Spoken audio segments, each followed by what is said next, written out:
get your reaction on some of the rhetoric here in New York City. Mayor Zohran Mamdani responded to the shooting yesterday, saying that this is only the latest horror in a year full of cruelty. He called it an attack on us all, and that New York stands with immigrants today and every day. Also, council members last night at the protest called this fascism. The New York City's public advocate, Jumaane Williams, said that your administration is, quote, doing the devil's work, and he asked New York City to stand up and show up, quote, it's going to be difficult and there are going to be casualties. And the last comment that was made last night at the protest was from New York State Representative Alex Boros, also a Democrat. Quote, not only was the ICE agent's hand on the gun, but Secretary Noem's hand was on the gun.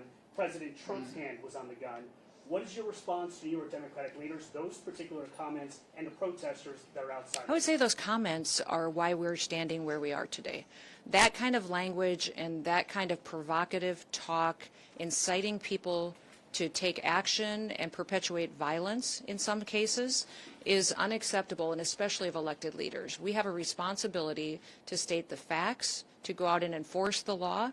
Your mayor just said in that statement that he was going to stand with illegal people who have broken our law before he's going to put New York City citizens first. His job and why he was elected was to protect the people who live here, that had the opportunity to vote for him and have the opportunity to live in this city. They pay their taxes, they go to work every day, and instead the mayor in that statement chose to stand with illegals instead of those individuals who just want the chance to raise their families in New York City and have a part of the American dream. Madam Secretary, yes. minutes ago, the head of Minnesota State Investigations Agency said that they had been cut out of the investigation into the fatal shooting in Minneapolis.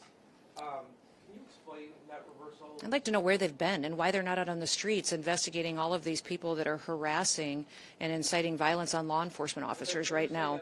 They're allowing the situation to be volatile. They're not doing their work. They haven't for years, and maybe they should get to work a little bit on the unprecedented fraud that we've seen in Minnesota and in Minneapolis by people that stole from American citizens and diverted funds away from vulnerable people and programs and services that they needed and put it into their own pockets. Minnesota is a train wreck. It is corrupt, and it was under the leadership of Governor Walz and this mayor that they allowed it to happen, and they let criminals and illegals and people abuse programs and steal the money, and now they're allowing violence to go forward on the streets as well. Does this also apply to the Minneapolis Police Department, the county sheriffs, the federal authorities at this point? They don't want.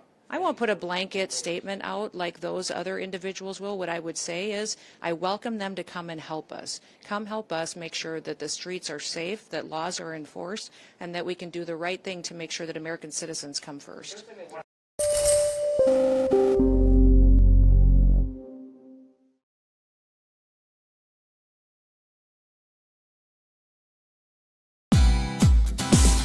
Hey, thank you for watching this on CNBC TV 18. Hope you liked it.